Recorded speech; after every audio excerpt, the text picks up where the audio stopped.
ইতিহাস, ঐতিহ্য এবং সংস্কৃতির সঙ্গে অবিচ্ছেদ্যভাবে জড়িয়ে আছে হযরত খানজাহান আলী রাদিয়াল্লাহু আনহুর মাজার ও এর সংলগ্ন সুবিশাল দিঘি।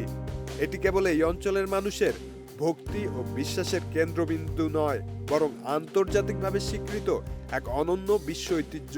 প্রায় 650 বছর আগে হযরত খানজাহান আলী রাদিয়াল্লাহু আনহু দিঘির পানি পরিষ্কার রাখার উদ্দেশ্যে কালা পাহাড় ও ধলা পাহাড় নামের একজোড়া মিঠা পানির কুমির ছেড়েছিলেন। যুগ যুগ ধরে তাদের বংশধরদেরও এই নামেই ডাকা হতো। দেশ বিদেশের পর্যটকরা মাজার জিয়ারতের পাশাপাশি এই অলৌকিক বিশ্বাসে জড়ানো কুমির দেখতে দিঘির ঘাটে ভিড় জমাতেন। মুরগি বা অন্য খাবার দিয়ে কুমিরকে ডাঙায় আহ্বান করা ছিল মাজারের অন্যতম চেনা এবং রোমাঞ্চকর দৃশ্য।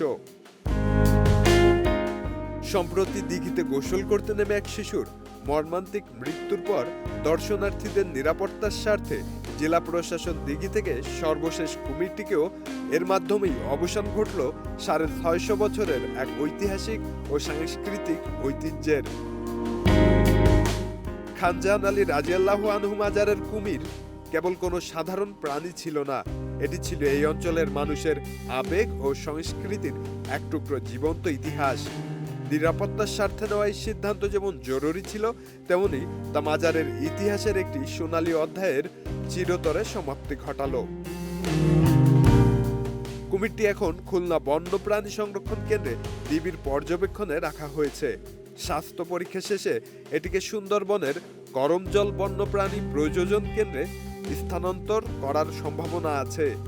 তবে কুমিরটি চলে যাওয়ায় স্থানীয়দের মনে এক ধরনের শূন্যতা তৈরি হলেও জেলা প্রশাসন একে স্থায়ী বিদায় বলতে নারাজ।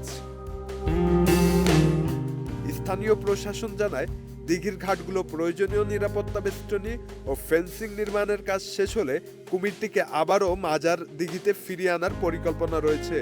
জননিরাপত্তা এবং ঐতিহ্য দুই দিক সমানভাবে রক্ষা করতে চায় প্রশাসন।